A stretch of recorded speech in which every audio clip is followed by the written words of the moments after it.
All right, Mr. Bobman82 is going to kick us off today. The question says, what are the goals after step 9 of the financial order of operations? Also, what step can you consider fun money? And is it step 9?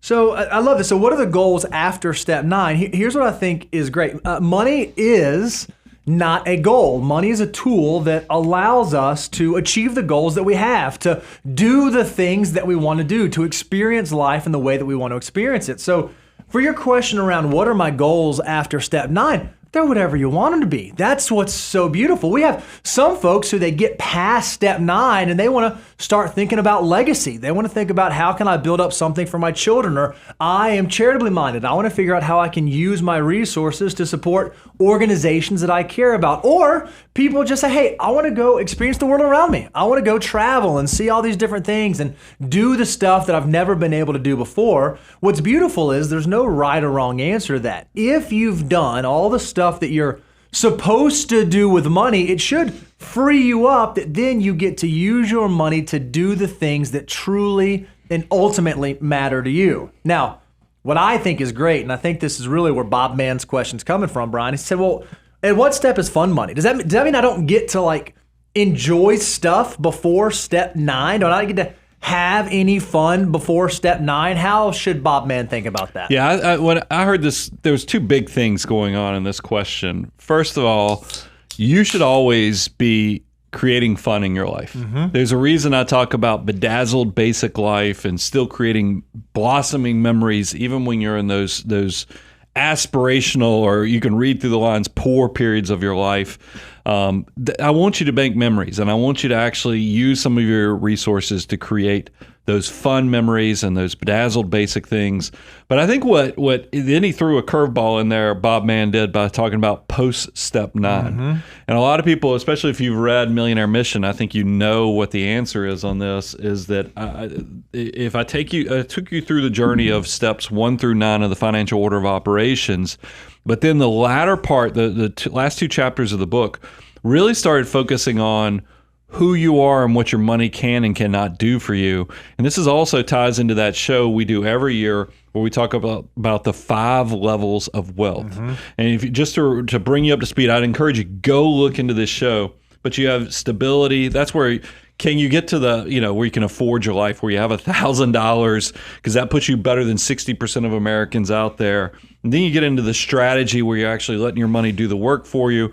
Then you get to security. This is where now you're starting to get where you don't sweat the small stuff. You don't worry about going out to eat. Your money's actually working for you. And then you get to financial independence. This is what most people aspire to, where they're just hoping they have enough resources that they now can buy their time and do what they want, when they want, and how they want. And then the last step is, of course, abundance. And this is that intersection point where it's not about doing what you want, when you want, how you want. It's actually knowing what you value. You're comfortable in your own skin, and you know who you are, and you know what you're not. And then you also understand where that intersection of purpose works with your money, so you really are building that abundance level. That's where I would tell Bob is that, use the steps 1 through 9 of the financial order of operations to optimize what to do with your next dollar, but then spend some time on where you want to be. Back to that begin with the end in mind, and look at the 5 levels of wealth to kind of know what your next step is and what legacy and what the why is on every dollar that comes into your control. And Brian, I'm curious, in your experience, have you found this to be true, that a lot of the things that are the most fun, some of the things that you enjoy the most, don't tend to have to be the most expensive things. So like we think about, I want to allocate some fun money into my budget so that I can travel or do this or do that. It's not uncommon that even like your baseline living expenses, the things, I'm gonna steal one from you because I know this is something that you guys enjoy. You and your wife love cooking together. Like it's one of your favorite things to do. And so it's not like you had to figure out, well, how do I create a separate budget for us cooking together? Nah, you just recognize in our grocery budget, a couple nights a week, we're going to stand in the kitchen together and listen to music and cook and dance. That's what I imagine y'all do. I don't know if that's the way it goes. Well, I think you hit on something. And I even said when I was doing when we did the Millionaire Mission book tour, I told everybody one of the second key things was realizing that happiness doesn't have to be expensive. Because I remember I share even in the book that the poorest time of my childhood, that messy middle for my parents, was actually the happiest part of my, looking back on those years, is because spending time with people you care about and love with is more important than spending money on stuff. So that's why, Bob, man, if you're trying to figure out if you're unhappy, but yet you're swimming in money because you're beyond step 9, you've got to bring it back to the basics and figure out, what did I spend enough time on the why of what actually makes me happy, so you know who you are. Take out money altogether. I know, look, money is necessary to be the kind of the lubricant of life, of transactions and everything else, but you got to spend some time knowing who you are, what you value, and really what brings you purpose. And that's where the happiness is. And it doesn't take money. That's what I like cooking with my wife. We like going on walks together. I love just, having a meal with my family.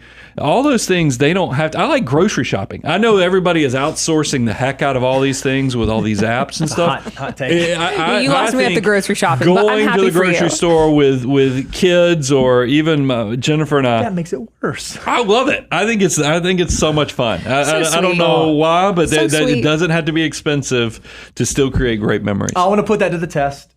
This week, I'm sending my kids to the grocery store with Uncle Brian. You're going to take them grocery shopping. Now, remember, let my kids hang out with you, and it's going to be a fun you've heard time. me tell this story too. Is I've never considered myself a kids person. I'm not the one, when a baby comes in the room, I have to go smell their head, because some people just love being around babies. I love my children. Oh, okay. There is There it something is. about, There and it I've is. told this to my daughter, is because my oldest is like, I don't know if I want kids. I was like, look, everybody feels that way, but or at least people wired like me feel that way. But I promise you, when you have your own children, there is something inside of you. You're hardwired that you just love those kids no matter what. So you could bring your kids over. Probably not going to be the same as the how you feel towards your kids, though.